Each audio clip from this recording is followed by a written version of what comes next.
Bienvenidos al programa. Hemos titulado esta presentación La pretensión papal a la autoridad del apóstol Pedro. Estoy muy feliz de estar acompañado por el pastor William Menkero, pastor de la iglesia Reformation Church de Boerne, Texas. Así que damos comienzo a este programa y quiero recalcar lo que el título del programa dice, que el punto clave del catolicismo romano es su afirmación de tener la autoridad de Pedro, la presunta autoridad de Pedro, que el Señor le dio esa autoridad a Pedro y que él se la transmitió a los otros, a los papas de Roma. Este es el eje central, la idea clave en la mentalidad católica, y cuando las cosas se ponen feas y surge todo tipo de revelaciones acerca de problemas en Roma, pues el católico ordinario diría, bueno, tenemos y somos la iglesia que viene de Pedro y tenemos la autoridad de Pedro. ¿De dónde surgió esta extraña afirmación? Existen raíces históricas y se remontan a las falsas decretales de Constantino. Constantino, como saben, fue el emperador durante la época en que comenzó el catolicismo. Y debido al saqueo de Roma y a los vándalos los unos y otros invasores, él finalmente tuvo que salir de Roma. Y las falsas decretales dicen que antes de salir de Roma, él delegó su autoridad al obispo de Roma y también su palacio y otras cosas. Se suponía que estas falsas decretales eran documentos históricos, pero en realidad resultaron ser falsificaciones, como se ha podido demostrar fehacientemente. Aún los católicos y la enciclopedia católica saben y admiten el hecho de que estas decretales de Constantino eran falsificaciones, y esta es la raíz, la presunta raíz histórica. Sin embargo, mientras que en realidad no hay ninguna manera de demostrar esto históricamente, eso es lo que ellos sostienen.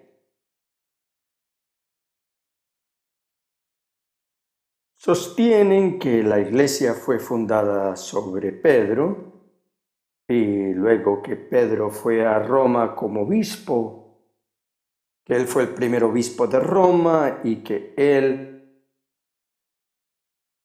delegó su autoridad a los que vendrían a ser obispos de Roma después de él.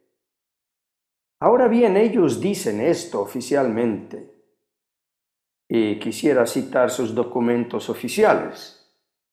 El Catecismo de la Iglesia Católica es el libro oficial que da explicaciones de primera mano acerca de las enseñanzas de Roma y está hecho de forma muy precisa, en párrafos numerados, con lo cual es fácil ver lo que están diciendo en este pequeño párrafo. Y ellos dicen esto en el Catecismo e insisten enfáticamente en ello. El párrafo 881 dice así: el Señor hizo de Simón, al que dio el nombre de Pedro, y solamente de él, la piedra de su iglesia. Y luego continúa con la siguiente conclusión: este oficio pastoral de Pedro y de los demás apóstoles pertenece a los cimientos de la iglesia. Se continúa por los obispos bajo el primado del Papa. El primado del Papa, esa es la frase clave. Es la autoridad absoluta del Papa, así que la enseñanza oficial de la Iglesia Católica es que está fundada en la roca que ellos dicen era Pedro.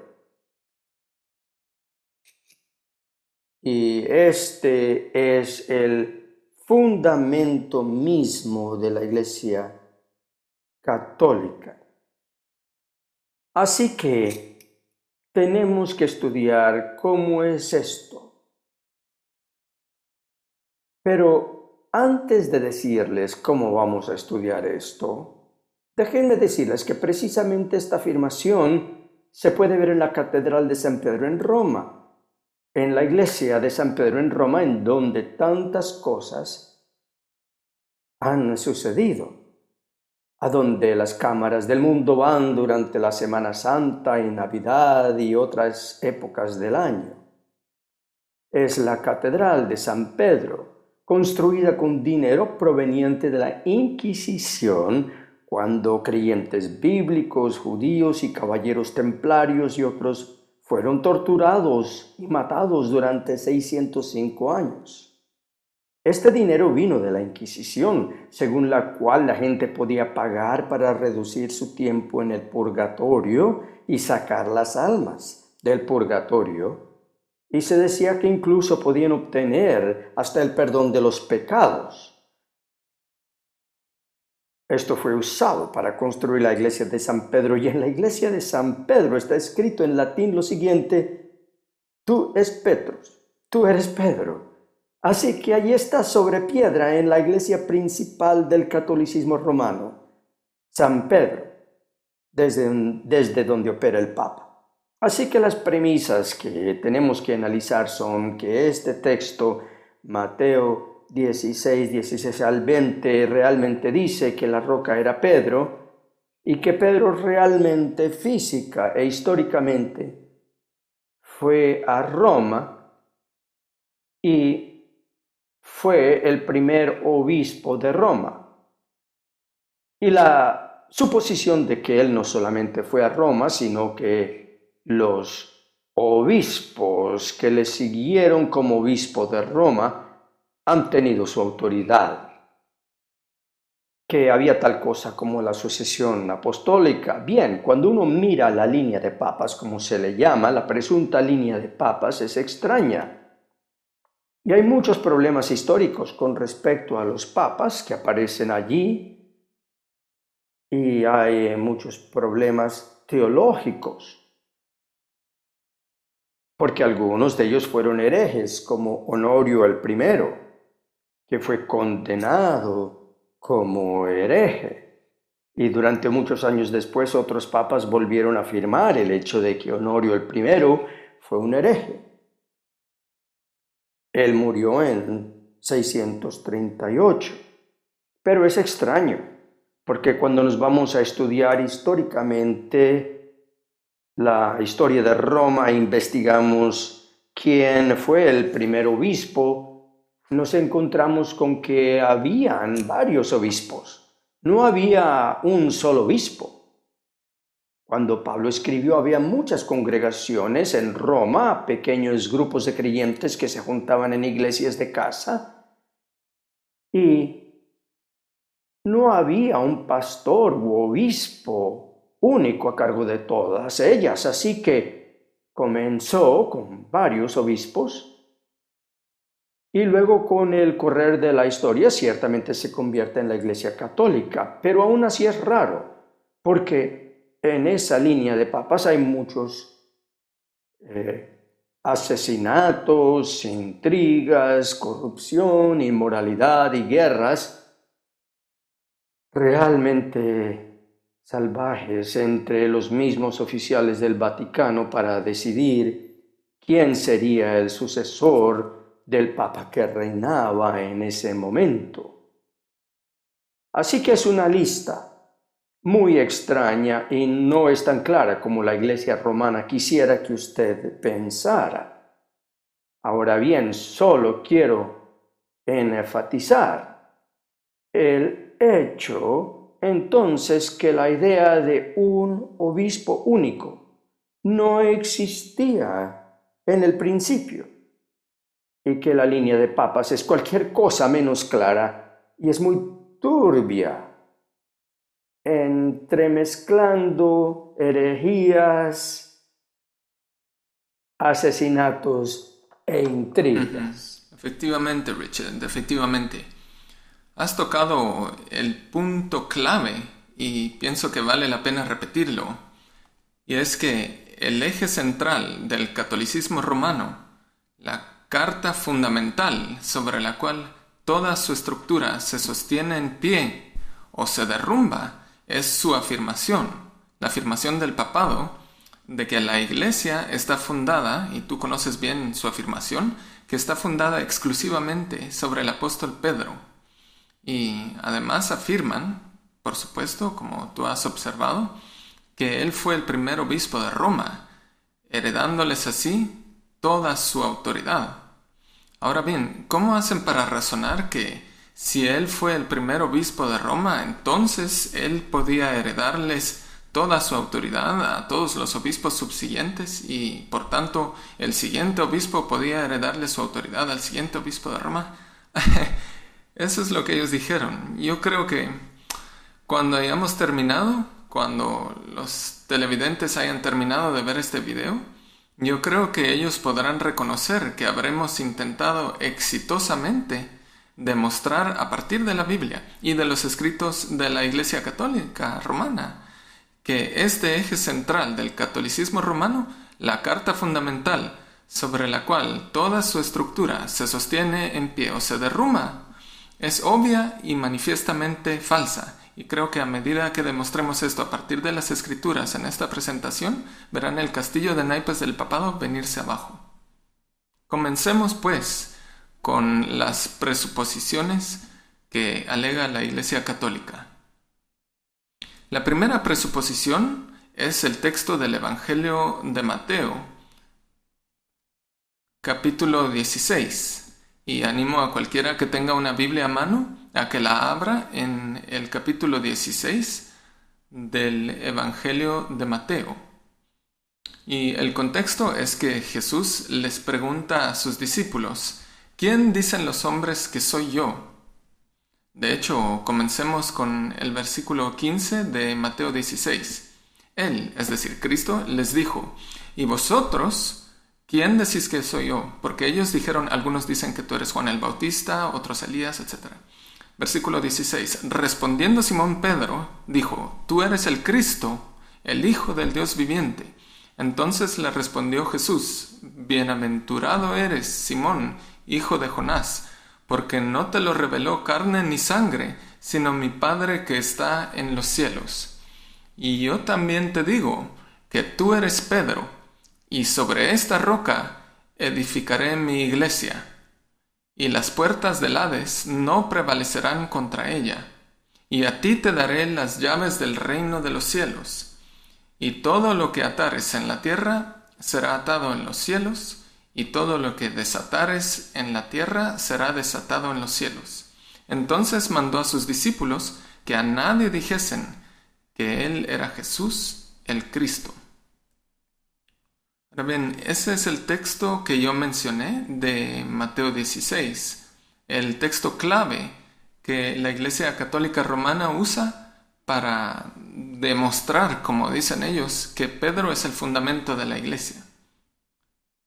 Sin importar lo que los demás hubieran pensado acerca de Cristo, este texto de la Escritura claramente demuestra que los discípulos tenían un conocimiento preciso de Él, el cual fue expresado resueltamente por Pedro en nombre de ellos.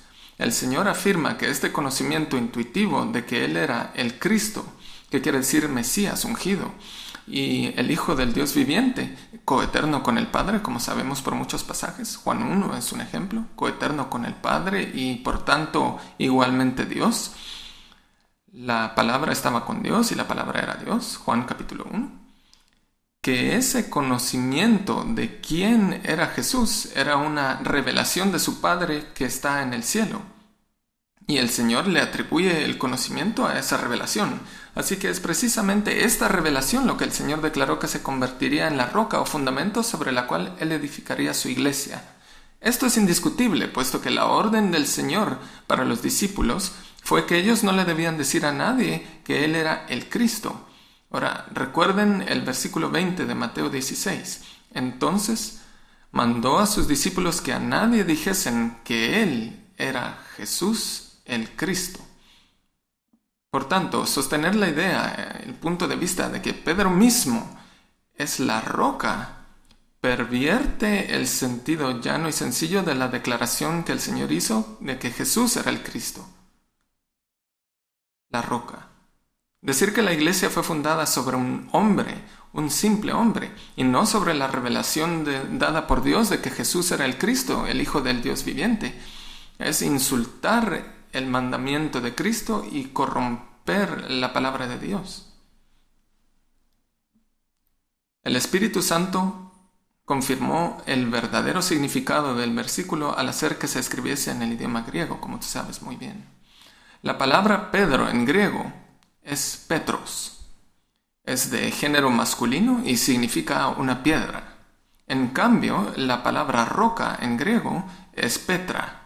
Es de género femenino y describe un cimiento de roca, enorme, inamovible. La iglesia, pues, fue fundada sobre un cimiento enorme y no sobre un pedazo de piedra o un guijarro, sería otra definición de esa palabra. Ese cimiento es la revelación divina que el Padre que está en los cielos dio acerca de Cristo. No debería haber absolutamente ninguna duda acerca de esto. La Biblia se explica a sí misma. La Biblia es su propio diccionario, la Biblia es su propio glosario. Y cada vez que no entendamos una palabra o frase en la Biblia, debemos buscar en el resto de la Biblia para ver dónde es usada y comprender el contexto. Por ejemplo, aquí la Biblia define la palabra.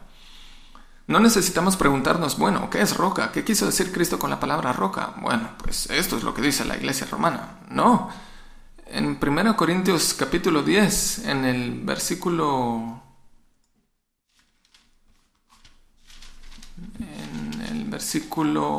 4, el apóstol Pablo, en 1 Corintios 4, el apóstol Pablo, hablando bajo la inspiración del Espíritu Santo, afirma, y él está hablando de la iglesia en el desierto y la roca espiritual, él dice, esa roca era Cristo. Así que búsquelo en 1 Corintios 10, versículo 4. Repito, Pablo, hablando bajo la inspiración del Espíritu Santo, dice, esa roca era Cristo. Cristo mismo es el principal fundamento de la iglesia, como lo dice otra vez el apóstol en Efesios 2:20. Vosotros estáis edificados sobre el fundamento de los apóstoles y profetas, siendo la principal piedra del ángulo Jesucristo mismo. ¿Y adivinen qué? La palabra piedra en este texto, en Efesios 2:20, es la misma palabra usada en Mateo 16, que se traduce al español como roca, Petra. El Señor edifica la iglesia sobre sí mismo, siendo Él la principal piedra del ángulo. 1 Corintios 3:11.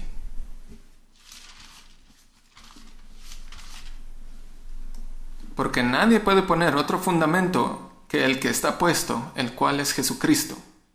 El significado es obvio. El fundamento, la Petra, es la persona de Jesucristo mismo y no algún simple hombre. Como acabamos de leer en Mateo 16:18, Cristo dijo, y sobre esta roca edificaré mi iglesia y las puertas del Hades no prevalecerán contra ella. Eso está en Mateo 16.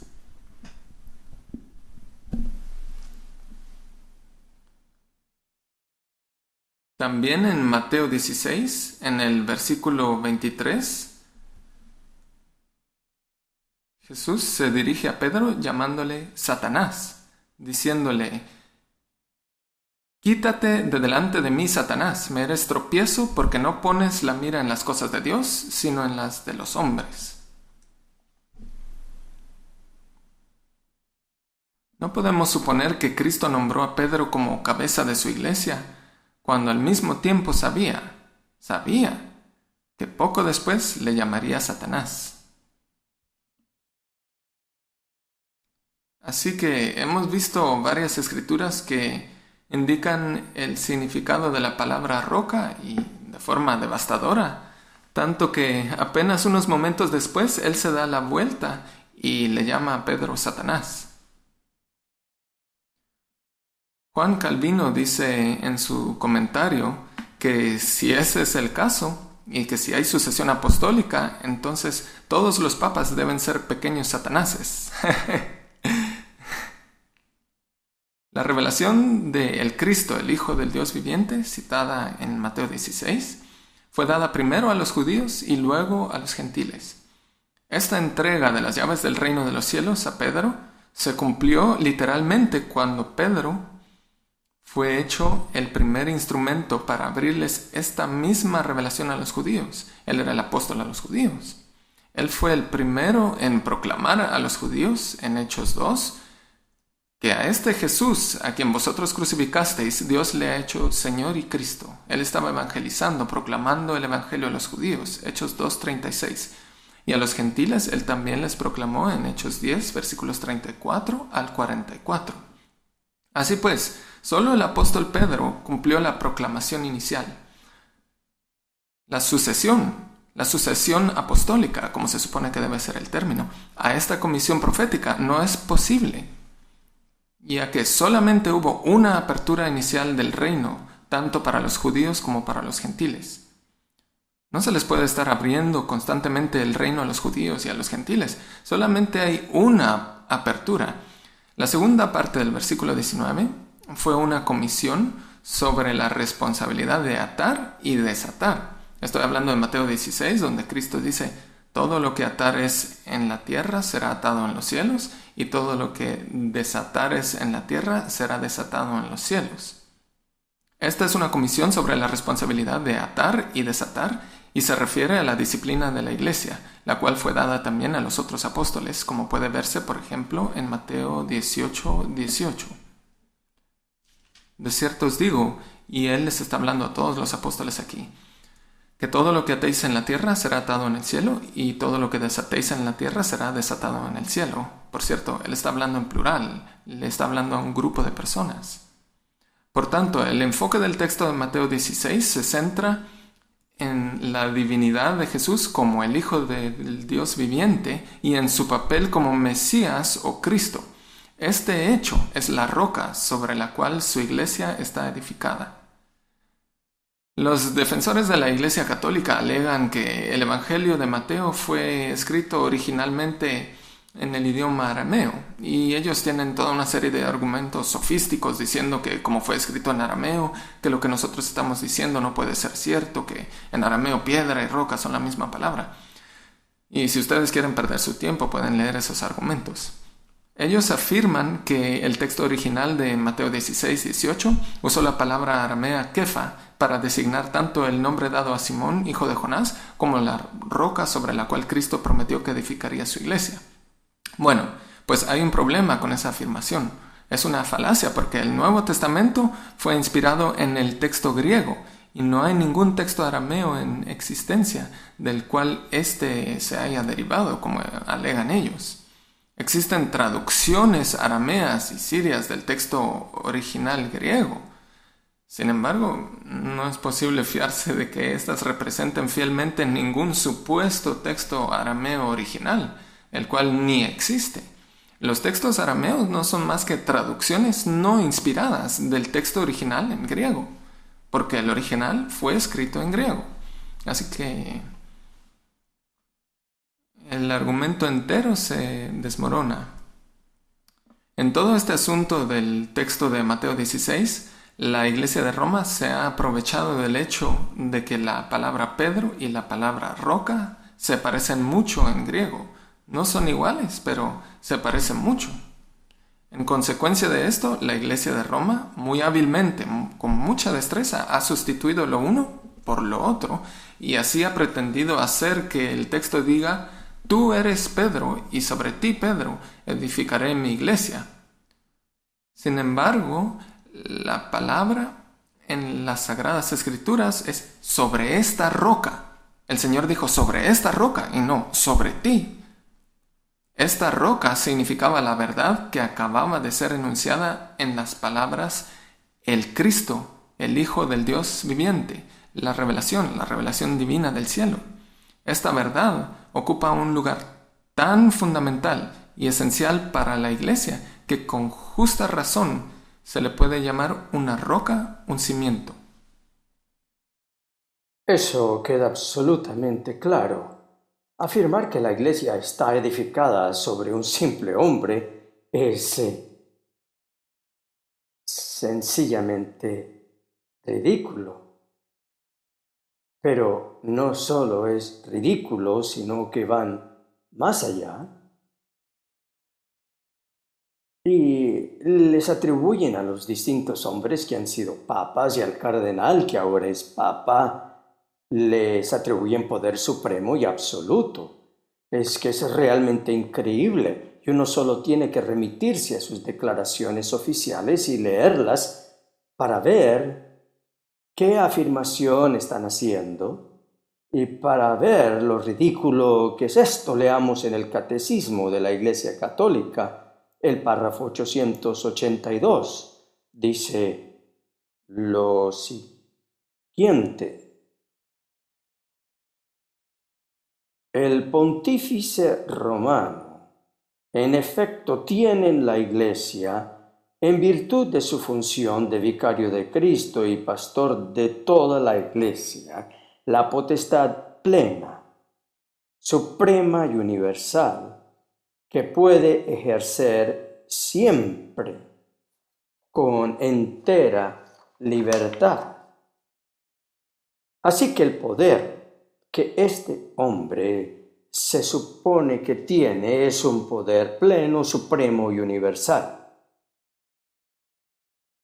Solo existe una persona que tiene un poder pleno, supremo y universal, y es Cristo Jesús el Señor. No existe ningún hombre que tenga tal poder que pueda ejercerlo siempre las 24 horas del día, 7 días de la semana, día y noche. No hay ningún poder que sea absoluto y supremo, salvo el poder de Cristo Jesús. Como dice la Escritura, Él es la plenitud de aquel que todo lo llena en todo. Cristo es la plenitud y es a Él a quien se le ha dado toda potestad y autoridad en los cielos y en la tierra, como Él mismo dijo después de su resurrección. Y decir esto, que un simple hombre tiene potestad plena y suprema sobre toda la Iglesia, es decir, sobre cada persona en la Iglesia en todo el mundo. O sea, este no puede ser algún simple hombre. Nadie podría tener autoridad sobre cada individuo alrededor del mundo ni ejercerla siempre. Este poder es el de Cristo Jesús. Pero la Iglesia Católica se lo atribuye al Papa y le atribuyen a él y a su Iglesia otras cosas que no me creerían, a menos que las leyeran en el catecismo oficial de ellos. En el párrafo 982 dicen lo siguiente acerca del Papa y de su Iglesia: no hay ninguna falta, por grave que sea, que la Iglesia no pueda perdonar. Así que el Papa en la Iglesia puede perdonar cualquier ofensa, cualquier pecado. No hay nada que Él no pueda perdonar o que la Iglesia no pueda perdonar. Pero esta es la prerrogativa de Cristo Jesús, quien vino, como dice la Escritura, a salvar a su pueblo de sus pecados. La facultad de perdonar los pecados no es propiedad de ninguna iglesia, sino que le pertenece a Cristo Jesús, el cual vino al mundo, vivió una vida perfecta y murió una muerte perfecta. A Él le corresponde perdonar los pecados y no a ninguna institución. Y luego tienen muchas afirmaciones extravagantes, incluso una en la que declaran tener poder en la arena civil. El Código de Derecho Canónico, su ley canónica oficial, párrafo 1405, dice: es derecho exclusivo del romano pontífice juzgar a quienes ejercen la autoridad suprema de un Estado. En Inglaterra, este sería el primer ministro. En los Estados Unidos sería el presidente. Son los que tienen la autoridad más alta en un estado y el Papa los puede juzgar. Hicieron eso durante la Edad Media, la Edad Oscura, cuando gobernaban a reyes y príncipes y reinas. Todavía se atribuyen ese poder, aunque no lo ejerzan, pero todavía se lo atribuye. Es asombroso y él se atribuye esa autoridad como vicario de Cristo. Ahora bien, Cristo Jesús mismo tenía autoridad suprema y todavía tiene autoridad suprema, pero cuando abandonó esta tierra, nos dijo que iba a enviar a otro consolador, uno que tomaría su lugar, y ese sería la persona divina del Espíritu Santo. Ese consolador vino y él tiene autoridad suprema. Tal cual autoridad que Cristo mismo dijo: cuando Él venga, convencerá al mundo de pecado, de justicia y de juicio. Él es quien convence a los hombres de que son pecadores. Y Él es el que de hecho los lleva a Cristo Jesús en su poder divino, como aquel a quien Cristo Jesús envió. La Escritura habla acerca de la supereminente grandeza de su poder para con nosotros, los que creemos según la operación del poder de su fuerza. Esta es la fuerza del poder del Espíritu Santo. Tiene un poder supremo y absoluto que puede ejercer siempre. Así que Cristo Jesús tiene ese poder. Pero mientras la Iglesia todavía esté aquí en peregrinaje sobre la tierra, Él da a la Iglesia el Espíritu Santo. Y en la Iglesia y en el creyente individual tenemos al Espíritu Santo guiando a la Iglesia. Y esta es la prerrogativa del Espíritu Santo. Decir que un simple hombre tiene esto es horrendo. Incluso ahora mismo que estamos haciendo esta presentación, el Papa Ratzinger, Benedicto XVI, está muy anciano y le resulta muy difícil caminar o moverse. Y hay muchos escándalos en estos días acerca del Banco Ambrosiano, el Banco del Vaticano, y dicen que el Papa se ha retirado a su estudio personal y uno se tiene que preguntar qué poder tiene o qué poder ejerce. Y decir que él puede tener poder sobre toda esta gente, sobre toda la tierra, es algo ridículo. Él a duras penas tiene poder para caminar en el Vaticano, para ejercer control. Ahora mismo hay todo un debate acerca de su posición y si él va a renunciar. Así que es realmente ridículo que un hombre mortal se atribuya la posición de Cristo y la posición que Cristo le dio al Espíritu Santo. El poder supremo y absoluto, ese es un poder divino, un poder exclusivamente Tienes toda divino. la razón. Es ridículo y es difícil creer que tanta gente pueda creer eso. Debemos orar por ellos. La segunda presuposición que queremos discutir en el Catecismo Oficial de la Iglesia Católica Romana, que Richard ha estado leyendo, es que Pedro fue a Roma y que además fue el primer obispo de Roma. Ahora bien, usted puede leer cada palabra de esta Biblia y usted no encontrará ni una sola palabra, referencia o insinuación de que Pedro haya ido a Roma. Nada. La Biblia guarda un silencio absoluto al respecto. Usted puede leer que Pedro fue a Samaria, usted puede leer que Pedro fue a Lida, a Jope, a Cesarea y a Antioquía. Todo está cuidadosamente registrado aquí, pero sencillamente no hay ninguna mención de que haya ido a Roma, lo cual sería esencial para establecer la posición católico-romana. Así que no tienen absolutamente ninguna evidencia de que él estuvo en Roma. Ellos afirman que él está enterrado bajo la Catedral de San Pedro, pero no hay ninguna prueba de ello. Ahí tienen unos huesos, pero eso no quiere decir que sean los huesos de Pedro. No hay absolutamente ninguna evidencia. Y para aceptar la postura católico-romana, uno tiene que creer que el Espíritu Santo pasó por alto un evento tan significativo, tan esencial para la postura católico-romana, y que, sin embargo, el Espíritu simplemente lo omitió y no creyó que fuera digno de ser mencionado. Uno tendría que creer eso. También en su carta a los Romanos, en el capítulo 16,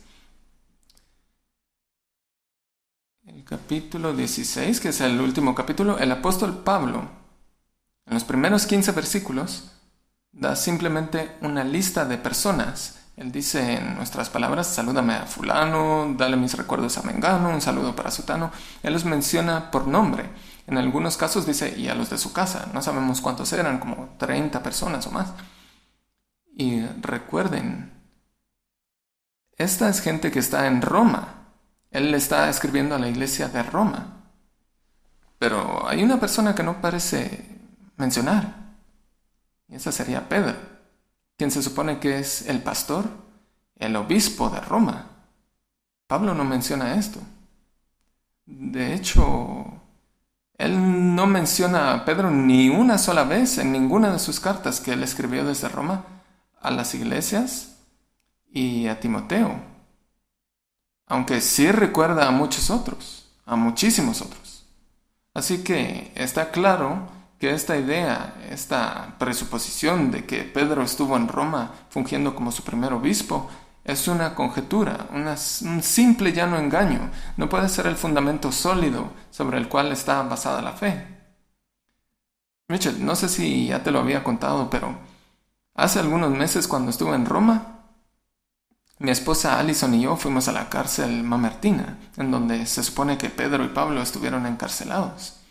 Y yo le pregunté a la guía, que se supone que era una experta y muy versada y erudita, y yo le pregunté, ¿en qué evidencia tienen ustedes de que Pedro estuvo aquí? Ella de hecho se rió y dijo, no tenemos ninguna.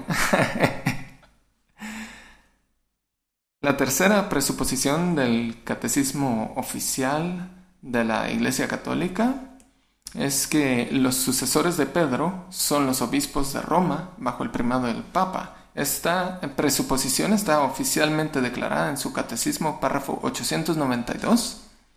Dice, la asistencia divina es también concedida a los sucesores de los apóstoles cuando enseñan en comunión con el sucesor de Pedro y de una manera particular al obispo de Roma, pastor de toda la iglesia. Los sucesores de los apóstoles en comunión con el sucesor de Pedro, claramente se están refiriendo al Papa, y de una manera particular al obispo de Roma, que es el Papa. El Papa es llamado el sucesor de Pedro no menos de 16 veces en el catecismo actual de la Iglesia Católica. En la Escritura no hay ninguna mención de que haya sucesores ni de Pedro ni de los apóstoles. Permítanme repetir eso. En la Escritura no hay ninguna mención de que haya sucesores ni de Pedro ni de los apóstoles. Los criterios para el apostolado se encuentran en Hechos capítulo 1, versículos 21 y 22. Y los exhorto para que lo busquen. La posición de los apóstoles era única en ellos y en Pablo. Todos ellos fueron escogidos directamente por Cristo Jesús. Ese era el criterio para ser un apóstol. Por eso es que no hay apóstoles en la actualidad. Directamente escogidos por Cristo Jesús sin ninguna insinuación de sucesión. Esa idea es totalmente ajena a la Escritura. Es inventada, sencillamente inventada, como tantas otras cosas en estas declaraciones católico-romanas. En el Nuevo Testamento, ¿acaso nombraron los apóstoles a otros apóstoles? Nunca. sino que solo nombraron a ancianos y diáconos. Esta afirmación de que hay algo llamado sucesión apostólica no puede ser hallada en la Biblia ni apoyada por ella. Es una invención y es esencial para el papado. Es un sistema enorme basado en esta fantasía de la sucesión apostólica. La sucesión apostólica sin la doctrina apostólica es un fraude. El Señor Dios nunca le confió su verdad a una sucesión personal de simples hombres o algún grupo de hombres. Tal fundamento, por su propia naturaleza, es erróneo, como bien lo sabes, Richard. Una sucesión apostólica visible a lo largo de la historia habría sido imposible. Sería como una cadena de hombres falibles. Si un eslabón falla, entonces toda la secuencia posterior es inválida, ¿no es Por cierto? supuesto que sí. Y vemos sí. la historia. Incluso Roma misma acepta que muchos de sus papas no fueron buenas personas, sino que fueron hombres pecadores. De hecho, hubo un tiempo en el que hubo, ¿cuántos? 3 papas al mismo tiempo. Así que, ¿dónde está esta cadena de sucesión apostólica? Incluso si hubiera existido, ya se rompió hace muchos siglos. Pero el catolicismo enganchó sus ambiciones a la noción de la sucesión apostólica. Sí, y han seguido repitiendo lo mismo. Así que sigue siendo el eje central del catolicismo moderno, así como lo fue en la Edad Media del oscurantismo, cuando se remitieron a esas falsas decretales de Constantino y de Isidoro, otra falsa decretal. Pero el hecho de que la afirmación misma no apareció tempranamente, los obispos de Roma no pretendieron el título de sucesor. De hecho, no fue sino hasta el siglo IV que obtenemos alguna mención de esto, de que su oficio había venido de Pedro, y esto fue hecho por el obispo de Roma llamado Dámaso, quien vivió hasta el año 384. Igualmente con un obispo de Roma llamado Inocente el primero, quien murió en el año 417, quien se derivó al presunto hecho de que su autoridad se remontaba a Pedro. Así también con Leo el primero, quien murió en 461, y así sigue fortaleciéndose esta idea, y cuando ellos miran a las falsas decretales, por supuesto, todo se descontrola y en realidad están afirmando ser los sucesores del mismo Pedro. Jamás esto fue aceptado por los cristianos primitivos. Bill y yo hicimos un programa acerca de los cristianos primitivos como los Vaudois, los valdenses, los paulicianos y otros anteriores a la Reforma. Esos cristianos primitivos no la aceptaron, y esa es la razón por la que ellos se separaron de Roma. No estaban dispuestos a asociarse con una iglesia que afirmaba estar edificada sobre un simple hombre. Y, por supuesto, la iglesia irlandesa jamás lo aceptó. La iglesia irlandesa fue fundada por el verdadero patricio histórico. Después de Patricio, Irlanda, la isla de santos y eruditos, envió misioneros muy bien conocidos alrededor del mundo conocido de aquella época en Europa, y es admirable que ellos no aceptaron el primado del Papa. Columbano, de hecho, se pronunció en contra del primado del Papa. Él era uno de esos misioneros primitivos de Irlanda cuando en su día esta afirmación comenzaba a asomarse. Nunca se ha aceptado, claro está, en las iglesias orientales. Fue impuesto en Irlanda, y es una historia realmente triste, cuando la isla fue tomada por Enrique el segundo, y en 1172, después de una derrota física y política de los poderes de los reyes de Irlanda, que trajo al país bajo el dominio de Inglaterra, e Irlanda quedó bajo el mismo poder que estaba dominando Inglaterra en ese entonces, el del Papa. Realmente triste, fue en 1172. Y esto nos lleva a una pregunta real y práctica que yo le quiero hacer a usted, el televidente. ¿Alguna vez ha visto este contraste? Tenemos un hombre en Roma afirmando tener un poder supremo y universal, y él no es como el apóstol Pedro, quien proclamaba la justicia de Dios por la fe en Cristo Jesús. Él no está predicando como Pedro o los apóstoles. Él tiene un altar y tiene sacrificios, a pesar de que todos los sacrificios han cesado en el Nuevo Testamento con la muerte de Cristo sobre la cruz. Pero Él tiene un altar y tiene ceremonias y tiene pompa y gloria, mientras que Cristo dijo que el que quisiera ser el mayor en su reino debía humillarse y no ser jactancioso o arrogante.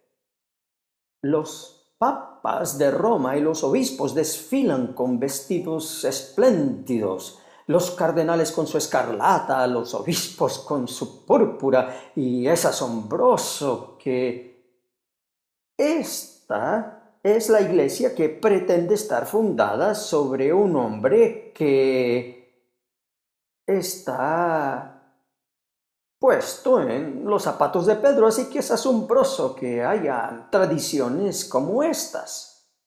Y ellos lo afirman oficialmente en el Catecismo de la Iglesia Católica. Pueden ver el párrafo 82. En el siguiente catecismo afirman que es la Sagrada Escritura y la Santa Tradición lo que constituye autoridad. Ellos sí tienen la tradición como autoridad. Los apóstoles basaron sus enseñanzas solo en la palabra escrita de Dios, como la tenían en ese tiempo. Y nosotros tenemos la palabra de Dios como nuestra autoridad. Pero el Papa también tiene la tradición como su autoridad. Así que, ¿a quién le cree usted? ¿A quién le cree usted? Mire usted a Cristo como el líder supremo de la Iglesia, aquel sobre quien fue fundada la Iglesia. La roca fue una revelación de que Él era el Hijo del Dios vivo. Él era el Mesías. ¿Es esa su fe? ¿O tiene usted su fe puesta en el hombre vestido con toda esa indumentaria en Roma y con la mitra sobre su cabeza? ¿Es ese en quien usted cree? ¿A quién le cree usted? ¿Cree usted en Cristo, aquel que dijo: antes que Abraham fuese yo? Él dijo: esta es la vida eterna, que te conozcan a ti, el único Dios verdadero, y a Jesucristo, a quien has enviado. ¿Cree usted en aquello que Él dijo que teníamos que creer? Él dijo a los judíos: esta es la obra de Dios, que creáis en Él, que Él ha enviado, que creáis en Cristo mismo. Cristo lo proclamó. ¿Está su fe puesta en Jesús? ¿Se ve usted como un pecador? Todos nosotros somos pecadores por naturaleza y por pecado personal ante un Dios totalmente santo. ¿Está su fe puesta en un hombre que dice tener autoridad suprema y todas las demás cosas que se supone que tiene? ¿O está puesta en Cristo Jesús, el Hijo del Dios viviente, como fue proclamado en el Evangelio de Mateo, capítulo 16. Y ese es el punto crucial, y realmente tenemos que abordarlo porque eso es crucial. No se trata simplemente de exponer los horrores de un sistema que dice estar basado en un hombre que se atribuye todo ese poder universal y de verlo ridículo que es esto, sino que se trata de ver nuestra posición como seres humanos pecadores frente al Dios Santísimo. Y esto es lo que el pastor Menkaro y yo queremos que usted entienda en este día, que entienda en las palabras de la Escritura que todos nosotros estamos muertos en delitos y pecados, no simplemente heridos, sino muertos espiritualmente. Y la buena nueva fue dada por el apóstol y resumida maravillosamente. El apóstol Pablo dijo: al que no conoció pecado, por nosotros lo hizo pecado, para que nosotros fuésemos hechos justicia de Dios en él. Al que no conoció pecado. Cristo Jesús no conoció pecado, Él era perfecto, sin pecado, vivió una vida perfecta. Por nosotros se hizo pecado. ¿Cómo se hizo pecado? Legalmente el pecado de su pueblo fue transferido a su cuenta, le fue imputado a Él, le fue contado a Él. Cuando en calidad de mediador, Él murió sobre la cruz, tomó sobre sí la ira de Dios, el odio que Dios le tiene al pecado. Se convirtió, por así decirlo, en maldito por Dios, cargando legalmente los pecados de los creyentes sobre sí mismo. Y la buena nueva, la maravillosa buena nueva, es que Él hizo esto para que pudiéramos tener el perdón de los pecados y tener la justicia y ser hechos justicia de Dios en Él, para que no solo fuéramos pecadores perdonados, sino que fuéramos vestidos con su justicia, como Pablo dijo en Romanos 3:24, siendo justificados gratuitamente por su gracia mediante la redención que es en Cristo Jesús. Y Él dijo anteriormente en el versículo 22 que la justicia es para todos los que creen en Él. Es para nosotros transferida a nuestra cuenta. Es la buena nueva, aquel sobre quien la iglesia está fundada. Es el que tomó el lugar de los pecadores destituidos personalmente, para que ellos pudiesen ser hechos justicia de Dios en Él. Fíjese que digo esto en la tercera persona. Él tomó sus pecados. Pero ¿puede usted personalizarlo? ¿Puede usted decir: Cristo Jesús tomó mi pecado sobre sí mismo en la cruz? ¿Puede usted decir eso? Usted solo puede decir eso si ha mirado a Dios para obtener la convicción de pecado con la fe puesta solo en Cristo, sabiendo que Él ha muerto en su lugar. Solo puede decir eso en la medida que Dios le haya dado a usted fe y que por su gracia usted haya puesto esa fe y confianza solo en Cristo, diciendo: Él llevó mi pecado. Y es nuestro deseo que usted no solamente sepa que la iglesia está fundada sobre Cristo Jesús el Señor, el Hijo del Dios viviente, sino que usted sepa que usted tiene vida en Él y que como cabeza de la iglesia, Él todavía comunica el mensaje del Evangelio por medio de los servidores que Él envía y que todavía es poderoso. Él tiene toda autoridad en el cielo y en la tierra, y envió a su Espíritu Santo como vicario, su vicario, y que nosotros somos hechas nuevas criaturas en Cristo. Ese es el mensaje. ¿Querías darle un toque final a eso, Bill, para expresar el gozo que nos da a ambos? Por supuesto, Richard. Esa es la clave. Hablamos mucho acerca del Papa y de la Iglesia Católica y de todos estos temas importantes, pero la clave realmente es exactamente lo que tú has dicho, que todos nosotros somos pecadores, todos estamos destituidos de la gloria de Dios Y la Escritura dice que si uno comete tan solo un pecado, la justicia de Dios exige el castigo por ese pecado. Y el castigo es la muerte espiritual, la separación eterna de Dios y castigo en el infierno. ¿Y quién puede estar a la altura de eso? Ninguno de nosotros. Aunque uno pudiera de alguna manera encontrar alguna forma milagrosa de vivir sin pecar nunca, lo cual por supuesto sabemos que es imposible. Uno todavía tiene el pecado original en su alma. Es un virus que nos fue transmitido por nuestros padres y por los padres de ellos y así hasta Adán y Eva. Es un virus espiritual con el que todos nacemos y nos mata físicamente. Así que estamos perdidos. Solamente hay un camino y ese es a través del hecho que Cristo Jesús llevó el castigo que nos merecíamos nosotros, su pueblo. La Escritura dice que murió por su pueblo, para llevar sobre sí mismo el castigo por el pecado de su pueblo. Así que cuando Dios Padre nos mira a nosotros, Él mira esa justicia perfecta y Cristo Jesús dice, este es mío. Yo pagué este precio por sus pecados. Y el Señor dice entonces, pues, bienvenido al cielo. Amén y amén.